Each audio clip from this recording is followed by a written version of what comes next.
what's going on? Welcome to this episode of The Dealer Playbook, a podcast that explores what it takes to create a thriving career right here in the retail auto industry.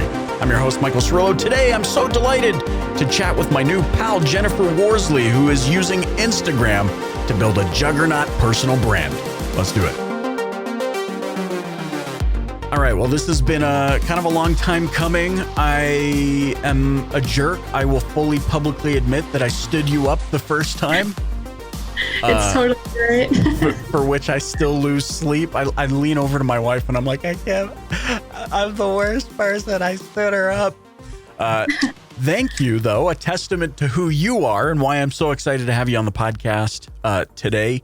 Your name actually came up quite a bit. I put a post out on, I want to say LinkedIn or Facebook, one of the social platforms. And I'm like, hey, who do you look up to? Who's setting a good example in the industry right now? Your name came up consistently and I was like, well, crap, I need to have her on. I mean, I cannot afford to pass this opportunity up. So I want to thank you for joining me. I'm going to dig right into this episode by, I guess, kicking it off, asking, what your background in the car business is. Perfect. So I've been in about 5 years now. I started my career at Meadowville Toyota in Mississauga, Ontario, where I was just a product specialist. It was super random. They were looking for someone. It was close by. And I was like, all right, let's try this. From there, it was awesome. I immediately fell in love with the business. It was a great time. Wait, you didn't fantasize about being in the business since you were a little girl? No, I wasn't one of those. But the industry, so I loved it right away because I just saw how many different things there were you can do. So right from there, I went to a leasing company. From there, I went to Mercedes-Benz. I was a delivery specialist. Cool. And then now I'm at Audi as a salesperson, and I adore it. It's really great. What were some of the things that, I guess, stood out to you? What were you doing before the car industry? I was young, so I was actually I was in McDonald's. Oh, okay. So this is like first career you fell in love with it. So, I mean, from your vantage point, obviously there's a lot of people they've been in the industry for 30 years. There's some that still love it. There's some that have hated it all along. What are some of the things that attracted you to the business? Aside from like, hey, I'll give this a shot. What stood out to you as far as like, hey, this is a place I could stay and really thrive? Right when I started, I realized my shifts were just speeding by because you're doing so much in one shift and you'd spend so much time with someone. Suddenly you look at the clock and you're like, wow, 3 hours just passed. You had a great time, literally just casually talking to people, trying to sell them cars. And it was just such a fun job. You're constantly dealing with people. And I love that. Unlike McDonald's where you're like, 3 hours must have gone by. See, I know not a lot of people know my first job was like my first official job working for somebody else was at Wendy's. And so you get you're working hard. I totally get what it's like to go and hide in the walk-in cooler just to like escape. I'm looking for fries. What do you mean? Totally. So that's cool. So you'd say, look, hey, I'm a people person and I love talking to people, or is that something you had to learn once you came into it?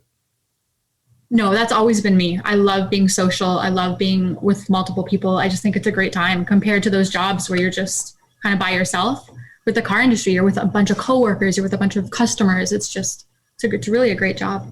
When did it hit you that, hey, I can be a business within a business? Because as I look at your presence, you're not, and this is something that I think is so spectacular is there's a lot that never really catch on to, or there are many people that never really catch on to what I am seeing you catch on to. So to hear you've been in this for 5 years, I'm like, really? Like you're already displaying a lifetime of entrepreneurial spirit. Was that something you've grown up with, or is that something that you developed as you've been in the industry? I've always loved social media, so don't get me wrong there. But it really started when I was at Mercedes, and I actually had that review time where they're going to go through all your performance. Right. And one thing he said that he didn't feel I was passionate about the brand. And I was like, oh, really? Okay, let me show you this. So I made an Instagram and just started posting the cars, showing what I loved. And at this point, I was a delivery specialist. So it was by no means for sales or anything like that. It was just showing what I loved about Mercedes. And I started getting a pretty big following, and I was like, wow, this is pretty cool. From Mercedes, I left. I went to the military for a bit and then came back to Audi, switched my account to an Audi account. And I was like, wait, this is getting people to come in. It wasn't even at the beginning. It wasn't for that. It was seriously just to show, again, what I loved about Audi. And people were like, hey, can I come see you? I like this car. And I was like, oh my goodness, this is going to start making me money. This is going to start giving me opportunities, which it just slowly has more and more. So it's pretty natural almost. I love that. And also, I love that we've established you're young and that Instagram was your go-to. Because like, if we're being honest, I don't feel like I'm that old, but just, you know, every now and again, I'll do talks for like youth groups, 14 to 18-year-olds. And they're like, why are you talking so much about Facebook? That's what our moms use. And I'm like, oh no, I'm that guy. I'm the out of touch. And so, what's interesting about this though, is kind of the old dog society has always tried to kind of wonder, like, where does Instagram actually fit into this mix? I mean, it's a visual storytelling platform, essentially.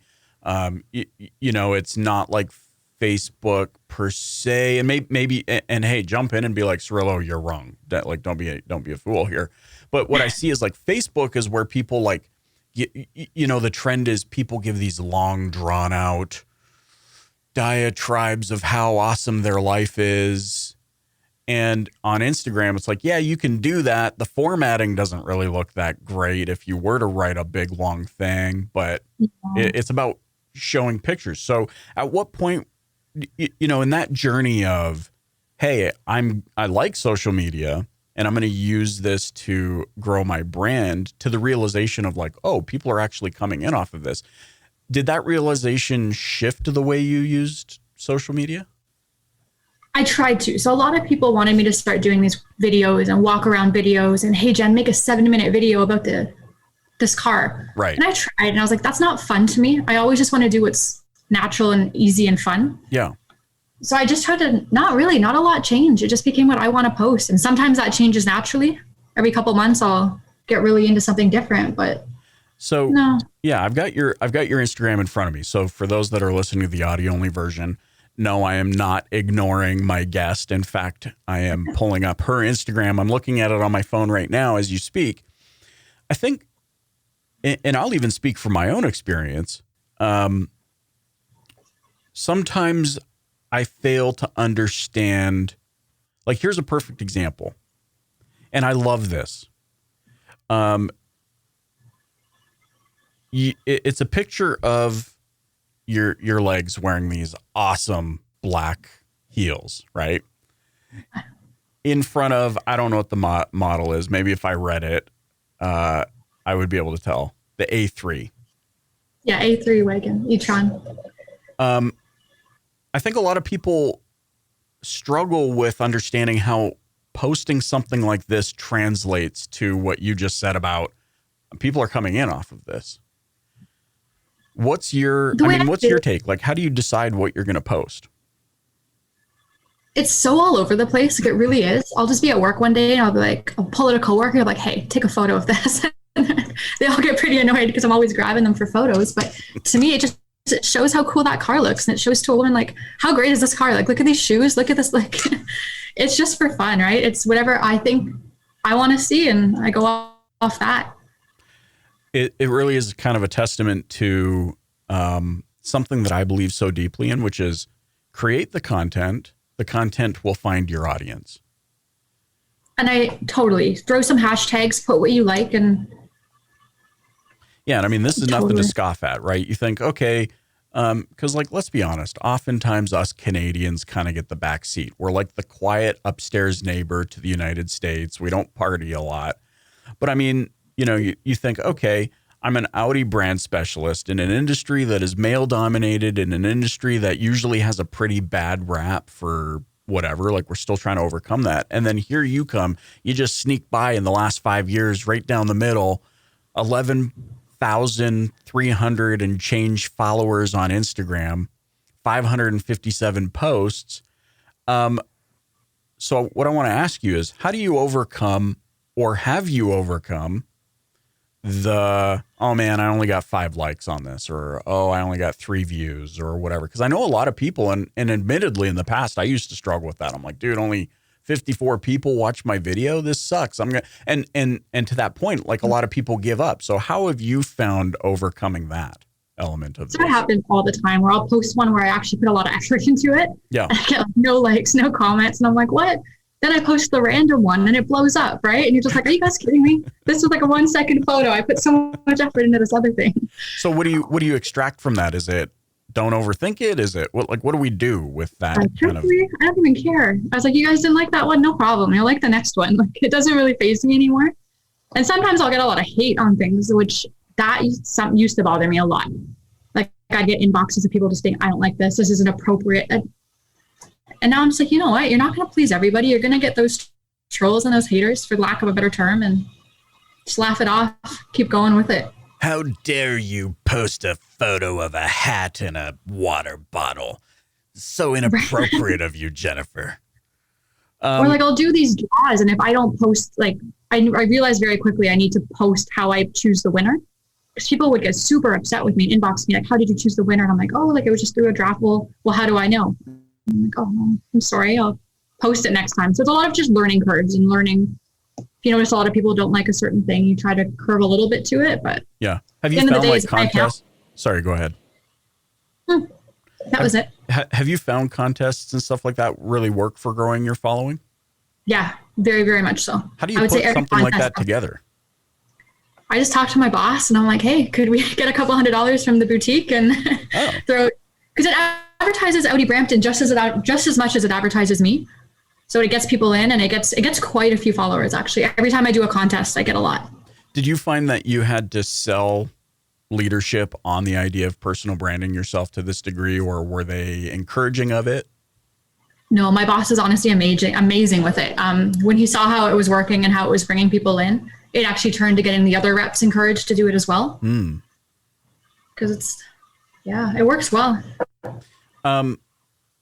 Do you find that there are, like, how much of you, because I mean, there's 2 camps in what I'm about to ask. There's I just post whatever I feel like whenever I feel like it. There are obviously 87 zillion, don't fact check me on that number, services out there that are like, oh, well, we will get you a calculated amount of followers because the algorithm and the science and the blah, blah, blah. Do you subscribe to any of that? Like, are there times that you found that are better to post or not? No, honestly, I'm all over the place. Like, I'll post 3 times in 1 week and then I won't post for a couple of weeks. Like, it's, again, to me, if I take it too seriously, it becomes more of like a hassle and a job, where I want my account to be fun. Like, it's the end of the day, it's my Instagram account. I'm just posting what I feel like. I see something cool, let's post this. Yeah, and that's why I asked, because, you know, like, 11,000 followers is not no, I don't even have 11,000 followers, like, on Instagram, right? And I know how hard I overthought trying to get to like 7,000 or 6,000. I don't even know how many I have. I think over 4,000. I know how hard I overthought that. And so it's interesting to me because there's so many people out there that are like, oh no, it's the algorithm and you got to blah, blah, blah, and make sure the hashtag is this and don't have this many, but have that many, and make sure you do. And, you know, to hear somebody like you saying, no, like, I just post what I'm interested in and what I'm vibing on to go and to have fun with it. Like, I love that you're not taking it so seriously that it, to your point, becomes a job. And I think that's a big barrier for a lot of people, right? Like, oh, it's now a job, therefore I overthink it. I think that was my struggle with social media is, this feels like a job and now I'm overthinking it and now I don't know what to post and now I'm not having fun with it. And then I'm not super consistent. That totally happens. We're all blank and I'm like, man, I got to post something soon. It's been a while and I'm looking and I have no idea what to do. And then I get into that overthinking mode, or sometimes I'll post something, I actually lose like hundreds of followers in a day. And I'm like, what did I do? Like, what did I post on my story that made me lose so many people? And I'm like, you know what? It is what it is. They come back. Like, how long did you do this though, consistently, before you realized, oh, people are actually walking in because of this? when I was at Mercedes, none. Like, that was truthfully just like a following. I don't even think I posted where I worked. It was just Mercedes-Benz, please. And it was just pictures. So none at that point. I then debranded it. It became National Rifle Team Police for 3 months because I was coaching a team and we were posting everything there. Okay. And then when I came here, I would say it took, honestly, pretty quick. Within the 6 or 7 months, I was getting a lot of people coming in on it, not buying per se, but coming in interested in the models. And then within the year, I started following a lot of Audi people, following a lot of people in the business of Audi. And it really just started going. But like short answer, I guess, is a year. Yeah. And one of the other things I'm picking up on here, maybe we can chat about that I love is you've picked a niche or a niche for our American listeners. You picked a niche. Like you didn't do what I see so many car sales pros do. They would say like Jennifer Worsley, car girl, and that's your account. And then they wonder why they have 17 followers, all of which are their extended family. Exactly. And then all they post is their delivery photos and sales. with the white, they get their poor customer to hold up the white sign that they Photoshop. You should be here. It's like, dude, no, I shouldn't. Exactly. Why should I be? So I realized quickly, no one cares about my delivery photos. I can post those all day. Me, my happy customer, new car. No one cares. Like, sure, like a couple people are great, Jen, you sold a car, but they're not going to follow you for that. No one wants to see that. Right. So now I just try to post, I don't know, all over the place. Well, but I still post a couple. Like these are, and I must ask, have you always had an eye for photography? No, not at all. And honestly, like if anyone who follows me will know Wayne Emmons, he's my best friend here. Mm-hmm. He's great at photos. He takes most of them for me. Okay. And he's just super great at that. He'll come up with a lot of my ideas. So like a photo like this, how does he take a photo like this? So honestly, he'll stand behind in the back seat and angle it for me. He'll like one of those photos is like 50 tries. Jen, tilt your head to the left. Jen, put your arms out. That's amazing. You know what's funny about that though is, we often think that we have to do this alone, but it's like maybe one of your coworkers isn't passionate about being the face, but maybe they are good at taking photos. Like, why would we not engage everybody in this? And I think one of the reasons is because then we overthink it. We're like, oh, well, if he took the photo and then somebody came in, do I have to split the deal? And it's like, dude, just like be a good person and figure it out. Exactly. Trying to get the guys to even do any of this is a stretch, but it works sometimes. You know what I love about that though? Okay, so he's got an eye for photography, tying into the whole niche thing. Then because what really comes through is not the fact that you are a salesperson. What comes through is that you're an enthusiast. And I just think when we find an affinity group like that are enthusiastic about a particular, I almost said comic because my brain was already moving on like the comic book industry. I've never seen a more enthusiastic bunch of individuals who know everything. They're so passionate. And don't get me wrong, like I like a good, hashtag release the Snyder cut, but like, but that's what comes through as I'm looking through this. It's branded in a way that will attract enthusiasts, which makes complete sense to me because it's likely the enthusiast that is going to purchase the vehicle to begin with. Now, how do you balance this with letting them know that you are actually available to sell that vehicle or to show them that vehicle? Truthfully, just that one line in my bio where I'm like, sales and leasing consultant. To me, that's all they need. If they're really interested, they're going to see I work for it. They'll see right away it says Audi Brampton. I work for the brand. I just kind of I put all my locations, no matter where it's taken. I always put Audi Brampton, Audi Brampton, Audi Brampton. Wow. I love that. Yeah, I'm looking at your bio right now with the pretty little diamond emojis. Audi brand specialist, globally accredited. So what I do and proof of my ability. I love that. Sales and leasing consultant and proud Canadian. I nailed it. Yeah. So, and that's all you do? Because I guess where I'm going with that line of questioning is so many just feel the need to be like, hey, this is Michael Cirillo at ABC Motors. Come on down to ABC Motors. Did I mention I'm at ABC Motors? And you, like, I'm not seeing in your bio, at least, I don't see where you work, except as I go through your photos, then it's like this nice product placement, you know, like your second photo today that I see in your grid is a picture of the building. It looks like it's raining. You know, you're standing there with an umbrella, right? Yeah. And I can clearly see the dealership there behind you. And I love the fact that you are proving that in such a natural way, you don't have to be so in your face.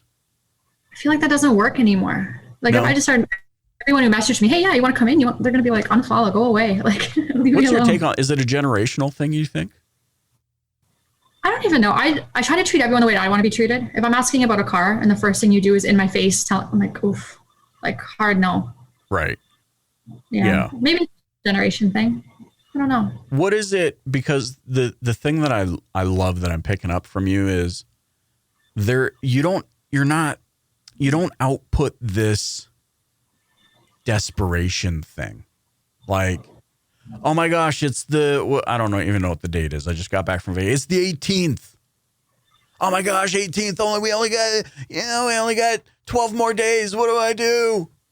Oh, yeah, no, I'm not like a stressy, like in your face type of person. I'm very just like laid back, like chill. That's my natural, right? So Does I that think it rubs stem? off on Do you my think that's a customer. culture thing inside your store? Does that stem from leadership down, or All day, like yeah, completely, 100%. We're very like, I've worked at dealerships where it's like month end, the stress, like that. Everyone's just, you give off that stress because it's month end. Everyone's freaking out.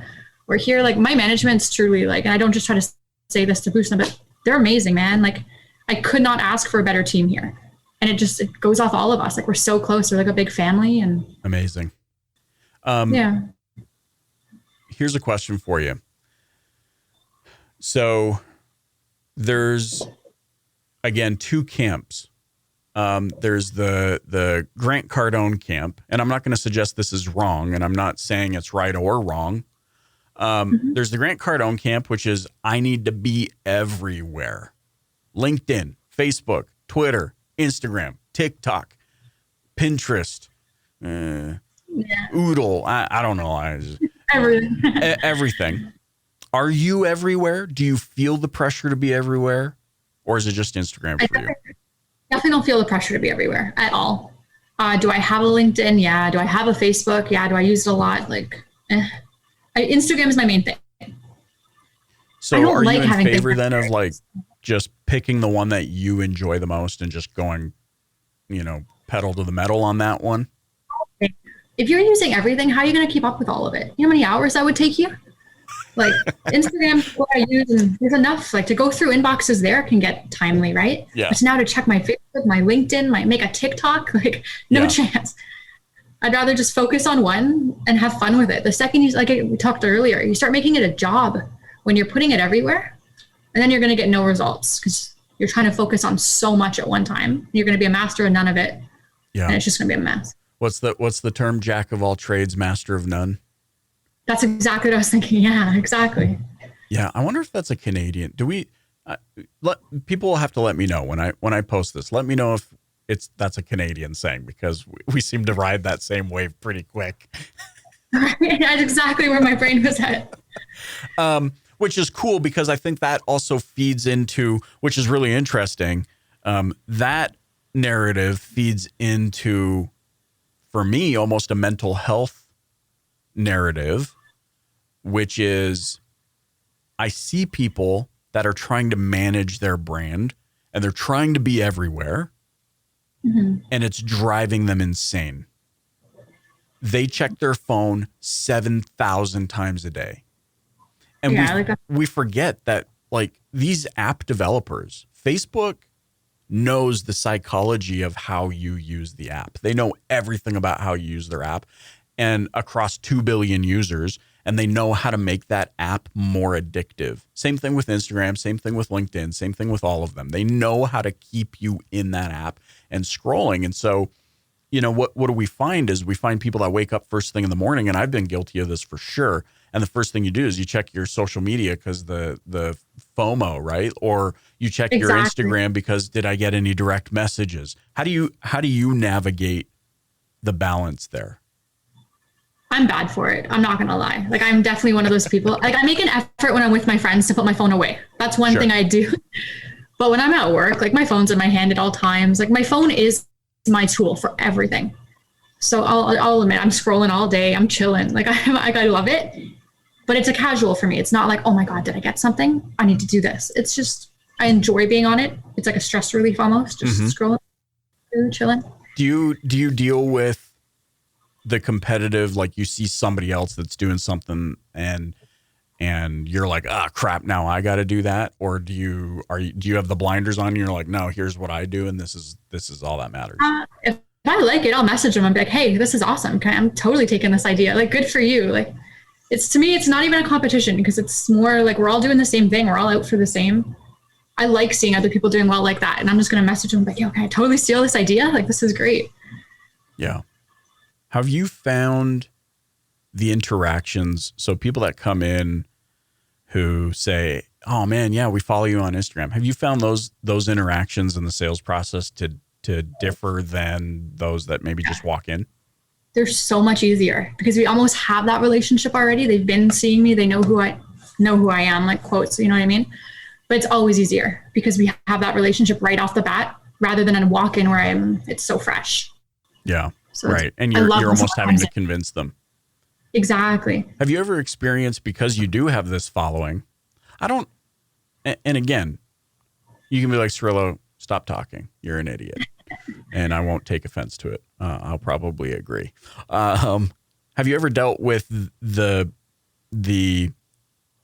okay, well, I have 11,000 followers. So like, I'm kind of a big deal. Like in this niche, like I would say, right? Because most people get like 12 followers. Yeah. Do you ever deal with the frustration of like somebody that walks in or somebody that calls you and you feel like maybe you have to prove yourself to them? Like, don't like, hey, you need to know who you're dealing with here. No. Honestly, not at all. Not even a little bit. Like, no. I will get things where it's like they came in not to buy a car and it was literally just to like say hi to me or hit on me, something stupid like that. So that, like, I've definitely had that where it's a little annoying. I'm like, are you here to buy a car, or are you just here to like be here? You're just here to be here. Maybe they're there to ask for your autograph and they just don't know how to ask. Whenever you have a following, you're going to get the people who are kind of like pretty rude to you, or the people who are truthfully just trying to like, slide in the DMs for. Sure. But no, there's definitely way more pros than cons to having my account. Yeah. I guess kind of my last thoughts that I wanted to, recap here. Some of the things that I find so impressive about you, that I've picked up on, and I'm hoping that those listening pick up on, and I know they definitely will because the DPB gang is amazing. You're not ego driven. Like, no, not at all. That was kind of why I asked that last question, and you just like you just teed it back to me, and you're like, no, that's a dumb question. I'm not ego driven, and I love that. And the reason that I think that's so important to draw attention to that is because I believe that's what allows you to actually do this consistently without the pressure of, oh, well, nobody came in off it, or, oh, it didn't get any likes. Because there are just so many people. We're plagued with this. We've become lead zombies, right? Oh, it didn't produce leads. 100%. And you give up so quickly. But I think it's the fact that you're just doing it because at first it was just to have fun, and you're still doing it because it's fun for you. That really shines through. And I think that resonates with the market. I think that resonates with the customers, and why, to your point, you feel that relationship with them right out of the gates, or they feel that relationship with you right out of the gates. I think that's so powerful. The second thing is you found a niche or a niche that isn't just your name, #car girl, which people feel the pressure to do. Like, almost, if I don't say it enough, people aren't going to remember. So I love that you've removed that, and you're like, no, but more people will be attracted to my presence if I am just talking about the things they're interested in. So I love this idea of you've found a natural way to make your market the hero of the story. Yeah. and that you just do it regardless of whether it gets a like or not a like. You just keep doing it. I think that's so amazing, and just the power of consistency and personal branding, right? Yeah, I think that's where people go wrong, to be honest, is they do it not for them by any means, but just to get the business and just to try to be, I don't even know. Like when my manager got everybody to make one, I think that's where it starts to fail. Because when you tell someone to make an Instagram account and they couldn't care less about Instagram and they couldn't care less about photos, how are you going to do good with something you hate, right? Yeah, You're never going to succeed when you don't want to do it and you don't enjoy doing it. Yeah, it's like my kids in cleaning the bathroom. Exactly. They hate it so much that they never do it properly. There you go. Yes, parents out there who think I'm so harsh for giving my 11, 9, and 7-year-old chores to do around the house. Come on. The worst. I'm the worst. We're the worst parents ever. I love that so much. So the last thing that I want to ask you is along the lines of building your brand. If you had to start all over using social media, is there anything you would recommend people do or don't do? Don't do, I can shoot one off right off the bat. And that's just posting anything political. I've definitely learned my lesson with that. Something will be on the news and it's as easy as just sharing it on your story. Yeah. And it can get you in a lot of trouble. So just straight up stay away from all that. Leave your personal opinions or things like that out, which is, I guess that's common sense. But for me, it wasn't as common. I don't know. I mean, we're seeing social media and trust me, in Canada right now, there is a lot to talk about politically. Exactly. But I agree with that. But without sharing maybe too many of the details, was it something you posted? Like, was it a political opinion that you posted that just got a lot of fire, or what was it? I shared a meme. Okay. And it triggered. It went up to the GM. It went up to my boss. Oh, okay. So it was more internally that you picked up heat. Oh yeah. People like, and even something very small, but you've probably seen it before. I don't do it anymore. Sometimes I'd be driving my vehicle and I would make a video showing how great it is. Like, look at my Audi. I love it. Look at the landscape. Sure. Well, at the end of the day, I'm texting and driving. I'm using my device, and that again, right to the people will. You have to realize. You have no idea who these 13,000 people are, and they love to complain. Sure. So I got Google reviews over me doing that, and then right to the GM, right to my manager. Wow. So it's just keeping in mind very small things where really I'm just like, I'm making a video of my car, but no, at the end of the day, I was breaking the law, right? And it definitely affected me. So now I guess hey, wise people learn from experience. The reason I love this is because super wise people learn from others' experiences. Like, okay, don't post political. And you know what? That goes back so far. Like, don't talk about politics and religion. And that's what it is, right? And that's why I said it is common sense, but sometimes you forget because it's your personal social media at the end of the day. And you're just sharing something you like. You see a political post, like, oh, share that. That's a great cartoon that they made out of it. I love this. It's a great story. But just because I'll leave it there. Okay. Yeah, I totally get it. And I agree with that. I mean, what I believe at the end of the day is I'm just going about trying to do the best that I can. If I have a strong opinion or an opposing opinion, I've really, and I'm grateful for parents who taught me this. Is like, at the end of the day, what does it matter? What does it matter if your opinion what will you gain from telling that person they're an idiot? And it's so true, right? But in terms of my actual social media, I wouldn't change anything. I did it naturally, and I think that's the way everyone's got to do it. I do have one last question, though, that you made me think of. Yes. Were you on the Instagram bandwagon at the other dealerships? You said 5 dealerships, or was it 4 or 5? 4. This is 4th. Okay, so this is the 4th dealership. Were you on social media prior to that? Personal account. I always had my little personal one going. Okay. But it was Mercedes that I actually started a car account. How did you find the transition? Because I know, obviously, it's the elephant in the room. Turnover is high in this industry. People are jumping from Toyota to, Nissan to Hyundai to Mercedes to Audi to, whatever. What did you do to transition from Mercedes to Audi? So I did take a nice break. I did take a 3-month break, which I guess isn't that long, but it got me out. I was in London, or I was in England for 3 months, and I came back and worked here. Okay. And so it was just kind of like, all right, let's do this. Like right away, you just start looking at what you like, relearn your brand. And I always loved Audi, so it was natural. Pardon me? Did you lose followers? Trying to think. I actually didn't. Okay. Did new followers, but a lot of people, like, I don't think when it was the Benz account, it was smaller. It was only about 5,000 or 6,000. Oh yeah. And they were just following for the cars, right? And so now I'm still posting amazing cars. Right. Did I lose some? Probably more. I didn't, like, I have that app now where it shows me how I gain and how I lose. I didn't have that before. Okay. So the number would have kind of stayed the same, but it could have just been up and down, up and down. Got it.